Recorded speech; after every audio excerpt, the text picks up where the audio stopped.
Ngedul atuh joget. Joget atuh pong mana joget.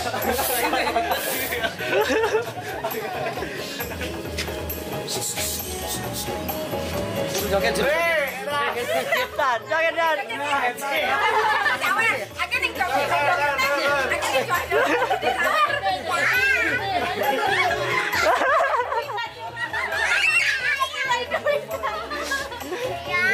Duit coy. Itu kan enakin. Buat properti dulu. Ih si Eta tuh balik ya di video kan nih. Hewain. Yuk tangan di atas, kaki di bawah yuk. Emang gitu Pan. Semuanya tarik. Ibu-ibu joget jeung ayah aja. Sawer aja. Ya joget. Ngawir kan. Berhasil.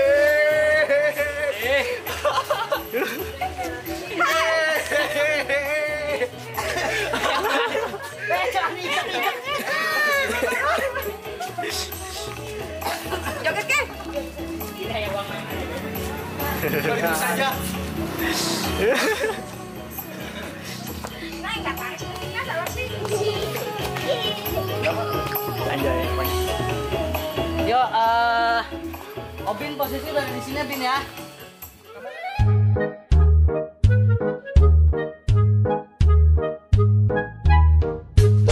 Prokasma, program podcast kita semua.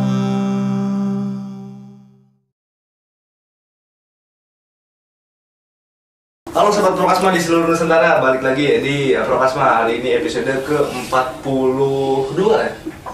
42. Nah, jadi di episode sekarang ini kita bakal sharing tentang kegiatan kita yang kemarin, yaitu bikin video klip dangdut koplo. Dangdut koplo, dan kayaknya itu bukan debut gitu ya. Kalau Om sih udah debut yang berapa kali Om? Kedua sebetulnya kalau pakai nama RFA berarti yang untuk dangdut di pertama kali. Sebelum pakai nama RFA saya pernah garap dangdut koplo juga bareng sama JNC Multimedia. Itu lagunya punya Ayu Ting Ting. Bukan. Ayo kemana? Ayu Manji. Judulnya Rindu Ini Memang Berat. Dan lagunya masih keinget sama Rindu Ini Memang Berat. Tapi seberat Rindu Dilan gak? Ya waktu itu masih nggak ada ya? Waktu itu sudah boomingnya Dilan. Oh, udah. Kenapa mungkin lagu itu tercipta karena memang terinspirasi dari lagunya Dilan. Beratnya Rindu Dilan gitu. Untuk lagu ini yang sekarang barusan kemarin digarap, ini lagu ciptaan teman kita dari Cipondok. Ya. Cipondok bener ya? Dari Cipondok, daerah Cibimbing. Dari Cibimbing, Mas Aldo Jenggo. Bukan Aldo Wahyu. Bukan Aldo Wahyu. By the way, kemana tuh Aldo Wahyu? Gak tau sih, ngayang kayaknya. Menarik sih lagunya sebetulnya. Tentang pemberontakan. Bukan. Kenapa jadi pemberontakan terus dirimu? Tiga hujan sih anjir. Ini tentang apa namanya, perempuan yang punya pacar lebih dari satu. Nah kita prosesnya gimana nih untuk bikin skenario? Nih saya kan kemarin menyerahkan skenario nih ke Rival gitu. Gimana coba Rival ya. bisa diceritakan gimana pembikinan skenario nya Rival? Dinamika membuat skenario di video klip ini cukup menilai waktu ya. Karena yang pertama terhalang juga sama jadwal di sekolah, terus ada beberapa kegiatan juga di luar itu seperti persiapan sidang PKL, ya taulah masa-masanya siswa akhir gitu. Ya ini kepending berapa bulan ya? Ada mungkin 1 bulan lebih Om. Coba kita cek dia. Dia pesen minta dituin. Bener deh. Akhir tahun 2021. Tanggal berapa ya? Di sini suka ada tanggalnya kan? Ada. Di story. Bentar di story. Dan sebetulnya ada testimoninya ternyata ya. Ini tanggal 9 Desember 2021. 9 Desember 9 Desember 2021 baru digarap tanggal 1 tahun ya. 1 tahun berarti penggarapannya. 2021 2022 ya. Karena ya itu tadi banyak kendala-kendala ya. Nah, banyak kendala-kendala kayak misalkan prepare kan ada PTM lagi, terus beberapa kegiatan di luar itu juga. Itu sih yang menyebabkan terhambatnya pembuatan naskah video klip, dan itu pun untungnya dibantu sama Om Roy, terus ada juga 2 teman kita lagi yang itu mas kameramen juga, dia coba ya sempat bingung juga karena kameramen inti RFA itu kan tiba-tiba menghilang ya, ngahiang. Tiba-tiba kalau nggak mau sebenarnya menghilang gitu. Nggak dikabarin sama sekali itu. Nggak ada kabar sama sekali. Tiba-tiba tring dia menghilang. Oh, kayak Om Jin ya. Untungnya masih ada kameramen RFA, kameramen multi sinema gitu kan. Itulah gunanya multi sinema di RFA. Saling berkesinambungan lah. Gitu. Saling bersinergi. Ya, saling bersinergi. Gitu. Ya itu lagi bagaimana nih proses pembuatan skenarionya? Jadi proses pembuatannya itu cukup, yang tadi sih cukup lama ya. Cukup lamanya bukan berarti itu lebih ke mendelay waktu lah gitu. Terus dalam pembuatan naskahnya itu satu malam suntuk kita berunding. Dari situ kita coba, tadinya sih mau mau dibikin kayak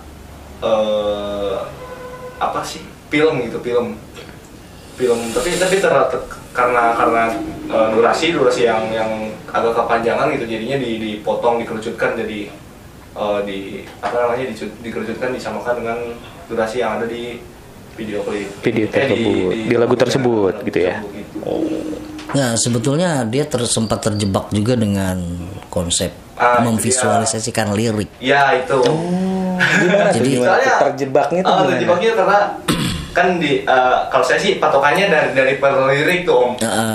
Bukannya kita naskah bikin gitu, tapi kalau saya patokannya ke lirik gitu. Ke lirik. Masalahnya visualisasi lirik. Gitu. Visualisasi lirik. Tapi setelah dikasih referensi Bintang di Surga, kemudian Aku Lelakimu, bahwa video klip itu tidak harus selalu memvisualisasikan lirik gitu, tapi bagaimana sih video klip ini menarik, bisa ditonton, orang menikmati lagunya dan menikmati story yang ada di dalamnya. Sehingga muncullah cerita tentang dua insan ya, dua sejoli yang saling berhubungan dan berkaitan satu sama lain. Jadi sebetulnya ini adalah perjalanan uang dari satu tangan ke tangan yang lain, sampai akhirnya yang beruntung adalah si tukang sapu itu. Siapa tuh tukang sapunya tuh? Nyane. Dan sebetulnya pesannya, jadi kita tidak ingin mendiskreditkan perempuan ya, karena di lagunya itu kan sebetulnya kan seolah-olah perempuannya jahat banget gitu ya. Iya. Jahat banget di situ, di si perempuan punya pacar 2, yang satu diprioritaskan sebagai prioritas utama, yang satunya jadi kekasih simpanan. Iya, benar. Nah, kita tidak ingin mendiskreditkan perempuan, sehingga tidak hanya perempuan yang punya pacar 2, ternyata cowoknya pun punya pacar 2 gitu. Jadi sama-sama gilanya gitu. Benar. Sehingga adil lah gitu. Adil. Supaya kesan mendiskreditkan perempuan itu tidak ada. Gitu. Tapi untuk di dunia nyata kalau kita lihat emang agak sama juga ya dengan kejadian-kejadian yang ada di Indonesia gitu loh. Maksudnya gimana? Jadi kalau menurutku sih itu kayak ungkapan pribadi mungkin ya. Ungkapan pribadi si penulis cerita atau si penulis lagu? Mungkin. Oh gitu. Kang Aldo emang ini bener. Pernah jadi pacar simpanan Kang Aldo. True story. Gitu. Ya kita tidak tahu sih, karena memang kita sudah dikasih lagu yang udah jadi. Kemudian mau konsepnya seperti apa bebas. Ya sudahlah, kita kasih kepercayaan langsung untuk menggarap. Kemudian ya kita bikin seperti itu.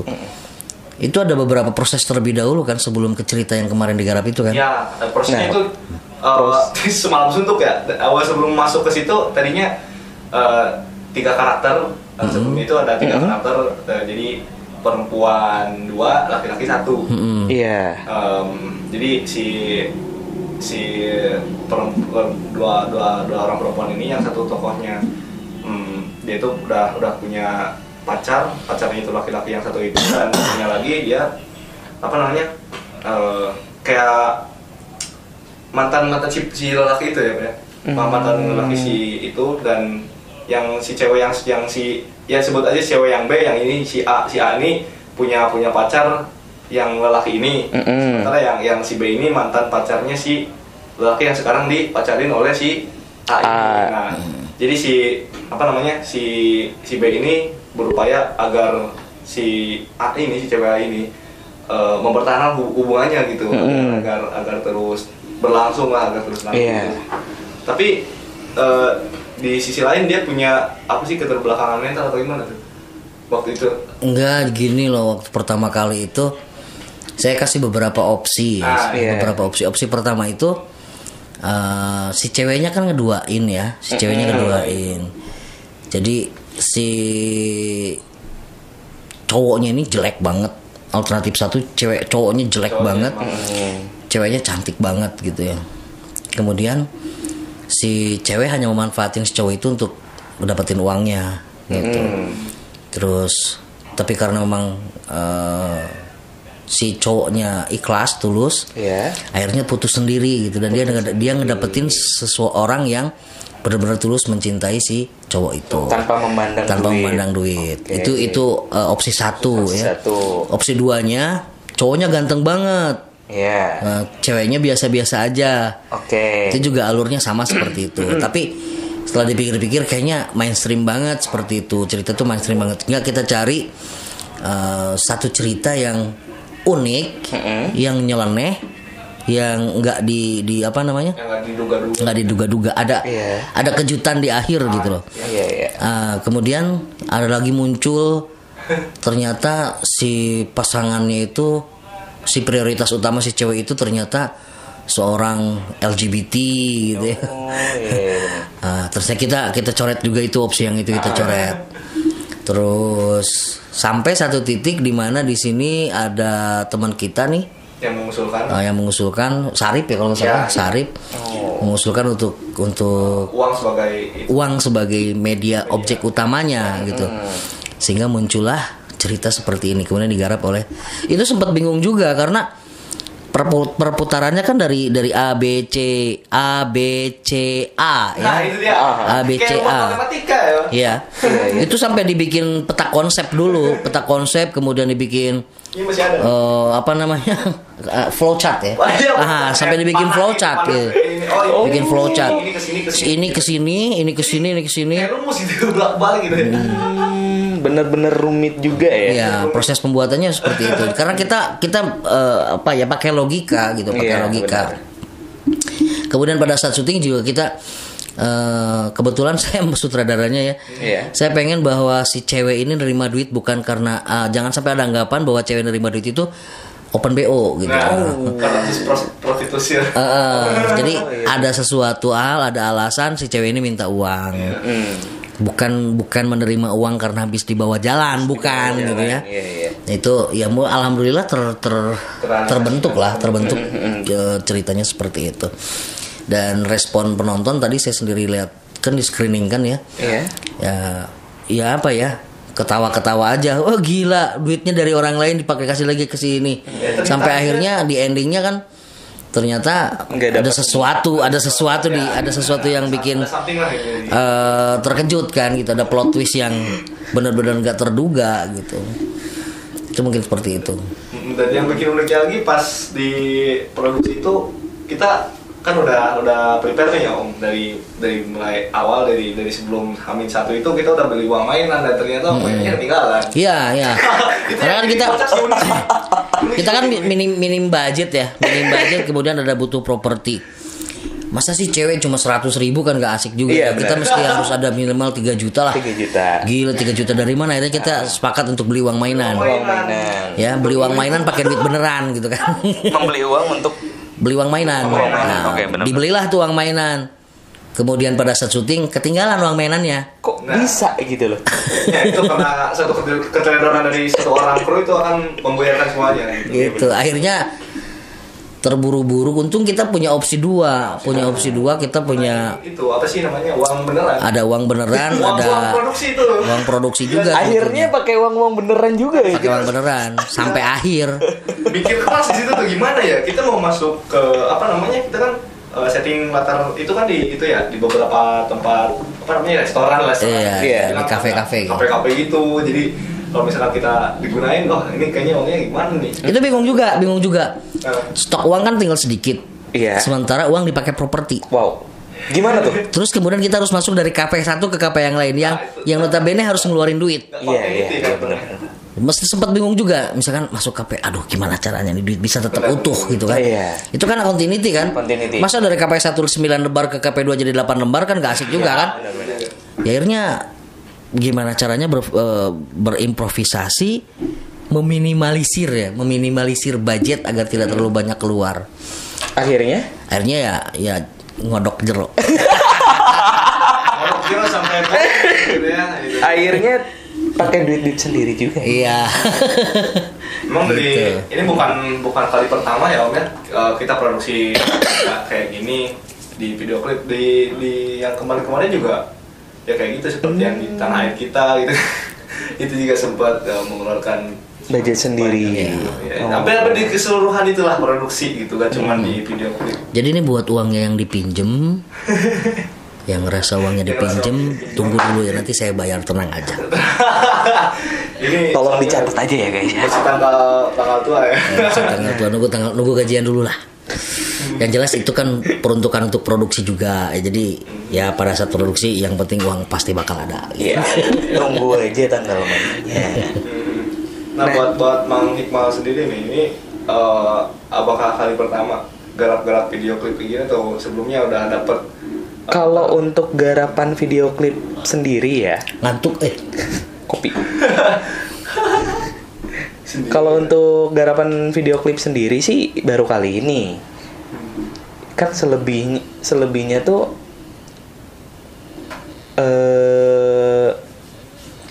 freelancer hajatan, foto, apa? Unggah hajatan ayah.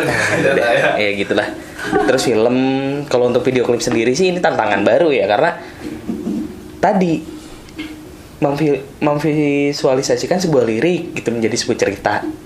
Tantangannya di situ, dan aku emang ngikutin dari awal sih ya, dari pembuatan skenario, dari briefing datang sini.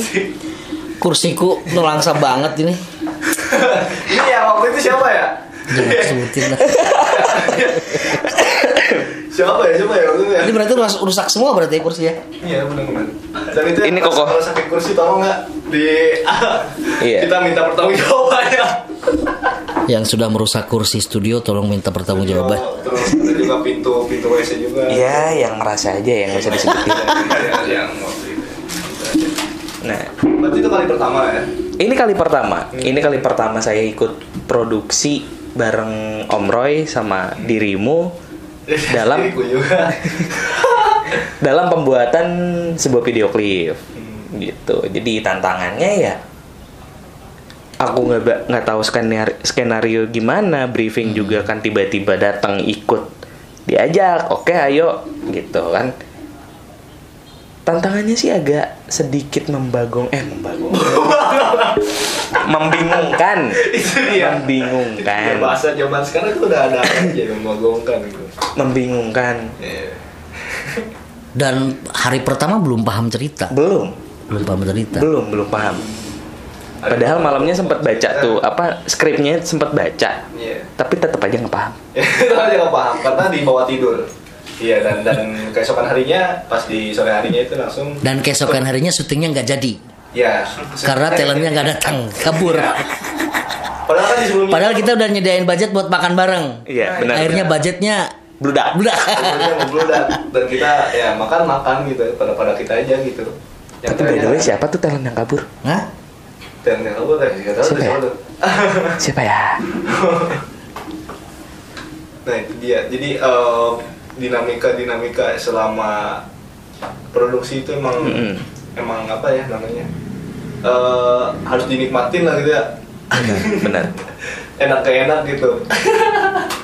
Nah, tadi kan Ival sendiri bicara ada beberapa problematik dari mulai waktu kesenggangnya sekolah lah dan lain-lain. Hambatan-hambatan itu. Dan ada lagi nggak sih hambatan-hambatan selain itu? Selain itu mungkin Hujan sih sebetulnya. ya, dari semesta juga ya. Kita mau 2 hari kita dihadang hujan terus ya. Terus yang hari pertama Hari itu pertama hujan gede banget kan. Gede banget. Itu tuh kita tuh udah nyiapin planning. Oke, talent siap besok kita kumpul buat utang sin, ngejar utang sin yang terakhir itu. Ternyata tiba-tiba pas dikabarin pas di tempat Gak bisa datang. Itu yang paling gongkan gitu. Memtigongkan gitu. Apa tuh mentit? Itu di sensor. Jadi memang untuk menjadi seorang talent itu harus dibutuhkan tanggung jawab. Meskipun kita belum profesional. Iya. Belum profesional. Tapi disiplin waktu itu perlu. Pasti. Jadi artinya ketika misalkan kita on cam jam 8, bukan berarti jam 8 baru berangkat. Karena definisi jam 8 kumpul itu jam 8 baru datang. Maksudnya di jalan gitu, jam 8 di jalan gitu. Kan di kita itu terkenal OTW. OTW. Oke, tungguan. OTW TKP. OTW apa? Oke, tungguan WTKP. Itu yang Ada lagi sih baru. Iya. Dan itu nggak boleh dibiasakan. Nah, semenjak kejadian itu pelajaran buat Ival sendiri yang bikin skenario kesel apa gimana tuh? Terutama sutradara nih. Tuh, sutradara sih otomatis kesel banget. Saya sempat mogok nyutradarain kan. Oh iya, sempat ngadat. Males banget nyutradarain. Bener. Apalagi pas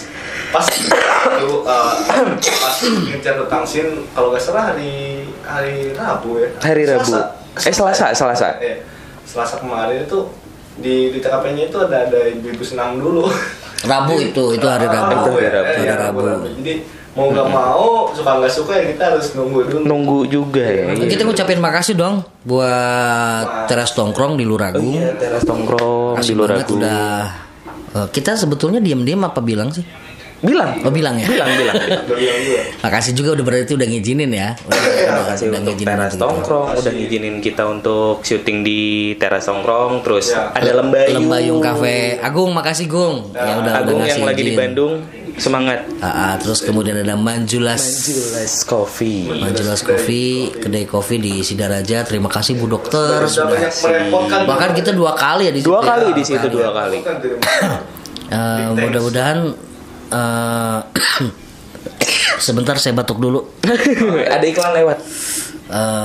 Video klip kita bisa ngangkat tempatnya. Nah, terakhir yang kemarin itu di Markas ya. Markas Coffee. Coffee. Makasih juga udah ngizinin ibunya ramah banget tuh Markas Coffee dan rekomendan banget lah. dan terjangkau banget. Jadi kopi yang di pasaran masih bisa dipesan di situ. Iya benar. Jadi kalau misalkan pengen ke situ aja. Harganya harga kantong pelajar. Promosi ini Bu Haji. Bisa endorsement. Ya siapa tahu di sini ada segelas itu kan 1 cup kopi gitu kan, di sininya ada logo markas. Gula aren. Di sini ada logo markas gitu kan, kita nggak tahu. Ya mudah-mudahan minggu depan ada markas di sini. Benar. Agak sedikit kering ya juga. Terus nggak ada kopi. Itu yang kemarin waktu itu kita banyak makanan ya. Banyak pas sedikit cerita lah pas Prokasma episode berapa tuh? Waktu dipegang sama anak-anak PKL ya. Terutama saya sendiri salah satunya. Dan itu tuh membludak makanan membludak. Banyak endorse ya, banyak endorse. Tape ketan, terus apa aja tuh? Ringan dari suksesku juga yang waktu itu. Flashback ya. Jadi flashback ke PKL. Sekarang kan PKL-nya udah selesai. Habis kontrak. Ya aku nggak ikut andil ya di situ ya. Iya. Lagi kemana? Sekarang ini kesempatan Om. Apa tuh? Sekarang ikut andil ya. Ya kamu sendiri lah. Ikut andil sekarang di sini. Iya mudah-mudahan. Ya, oke. Di 3 episode ini kalau tidak salah kita jarang ngingetin bahwa kita juga Rumah Film Fandi masih punya cita-cita untuk membangun ruang screening. Nah itu. Ruang screening, jadi bantuannya dari teman-teman nonton, kemudian komen, like, dan yang belum subscribe jangan lupa tetap subscribe. Gitu. Jadi biar cepat-cepat dimonetize dan bisa beli bata. Nah, Untuk apa? Bikin ruang screening. Iya. Untuk sementara waktu ini Kita pengen. Riung. Nah, ruang riung itu yang ada depan tuh. ya. Ruang riung. Ruang riung Yang kalau udah hujan ada. pada minggir semua tuh. Kenapa tuh minggir? Itu nyebret sih. Oh jebret. Kira nunggu angkot pinggir. Nah, di depan ruang riung itu kita pengen bikin ruang screening buat Ruang screening. apa namanya? Nonton bareng lah gitu. Terbuka untuk umum nggak tuh? Terbuka ketika- untuk umum, insya Allah kalau sudah terbangun, sudah jadi. Kita doakan ya guys, semoga Gitu. cepat dimonetize, cepat dapat endorse. Ya, Iya. endorse-nya yang puluhan juta. Amin. Yang paling dekat sih endorse ya. Apa? Yang paling dekat sih endorse sih. Kalau yang ada endorse. Iya. udah datang. Benar. Ya ada logo hijau di sini gitu. Barangkali. Siap. Hijau apa tuh? Hijau apa sih hijau? Apa sih? Hijau apaan? Hijau keranjang hijau. Tahu nggak sih? Keranjang hijau nggak ngerti. Tokopedia. Toko Pak Edi. Tokopedia. Toko Pak Edi, Cok. Iya. Jauh lah. Iya. Tapi Bismillah. Ada gula kapak. Bismillah. Buka aja. Jadi ya oke, pengalaman tentang pembuatan video klip ya kita akhirnya tinggal berdoa saja mudah-mudahan lagunya viral. Amin. Tapi asik sih lagunya. Asik. Saya juga yang tadinya nggak terlalu senang Bener. dangdut ya, tapi setelah dengar lagu ini nggak bisa berhenti. Kita di sini aja muterin 3 kali 4 kali. Gimana? Pertama lagi dengerin dangdut dengan secara serius gitu, digarap serius atau gimana? Ya Bisa jadi ya? apa? Bisa jadi ini jadi garapan pertama lagi setelah sekian lama gitu? Iya, setelah dari 2016 sekarang baru 2005 tahun ya. Nah, 5 tahun. Apa ya? Excitednya lebih kerasa sekarang. Kenapa Kerasa tuh? lebih excited karena lagunya enak gitu. Lagunya enak. Tahun 2015 itu kita ada modelnya pakai Gerin. Gerin. Yang sekarang Gerin. di Bintang Pantura. Ya, sekarang jadi bintang Pantura. Dulu belum. Belum lah, dulu 2015 masih SMA kalau nggak salah. Oh SMA. Iya. Kita dulu syuting Di mana tuh? di Sangkanurip. Sangkanurip. Bukan Sangkanurip. Mall Grage apa sih itu? Grage Sangkan. Grage Sangkan. Hujan-hujanan waktu itu, dan yang selalu saya ingat adalah lagi puasa tuh saat itu. Oh, Puasa. nice. Bocor nggak nih? Iya makanya saya ceritain. Oh, Bang Olan. Produksi itu ini kayak gini. Ada bahan diceritain kalau Mas. Iya Tapi benar. kalau talentnya kan wah, kuat. Model penyanyinya juga kuat. Cukup nyampe ke kameramen. Puasa tuh enggak. Batu. Batu apa tuh? Batu kemana tuh? Kan sudah tersedia di situ nasi Padang situ. Oh, puasa Padang lah ya. nasi Padang, Iya. kondisi hujan, teh hangat, teh hangat. Kenikmatan yang hakiki sekali. Dan saya tergoda. Iya. Akhirnya makan bareng tuh sama Akhirnya kameramen. makan bareng sama kameramen. Udah diganti belum ya? Privacy lah. Oh, iya. Oke, udah 26 menit, Pang. Oke, ya. Makasih banget buat kalian udah sempetin nonton Prokasma di episode ke-42 kali ini, dan ini di minggu terakhir Om ya. Minggu terakhir. Minggu terakhir di bulan Januari, di bulan Februari nanti kayaknya Kita harus susun kita harus strategi susun ulang. strategi ulang lagi. Kita harus menyusun strategi ulang dan membedah konsep apa yang akan kita buat di bulan berikutnya. Karena Januari ini ancur-ancuran. Ya gitu. Jadi bulan Februari dan seterusnya harus terplanning ya, harus lebih baik dari bulan-bulan sebelumnya. Amin. Oke. Makasih banget buat kalian yang udah nonton sekarang. Salam.